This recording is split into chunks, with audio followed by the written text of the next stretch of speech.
Recommended ko talaga ito. Ito yung gamit ko at sobrang ganda at tibay, hindi basta masisira yung tela. So, alin po ba yung tinutukoy niya? So, ito yung tinutukoy niya na talaga namang matibay. Bukod sa matibay, mura pa. Ano?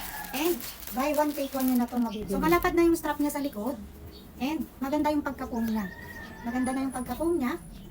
And, marami tong iba't ibang kulay na pwede nyong pagpilian. Then, may mga sizes na pwede nyong pagpilian. Ang size ng mga available nito ay 32 hanggang 40. So, pili na lang po kayo ng fitted sa inyo. Yun, yung hairstyle niya. And, maganda na to. Maganda na yung quality niya.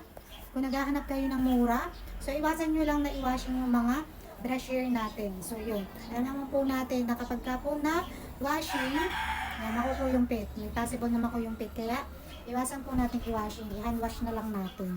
Then, wag nating pigain. At patulo lang ng tubig. So, yun. Mag-order na rin kayo nito. Kung naghahanap kayo ng napakamurang bra, pwede pang araw-araw, pwede pang office, pang trabaho, pang alis, pang gala. Mag-order na kayo nito. Ilalagay ko yung link dyan sa yellow basket. Order na!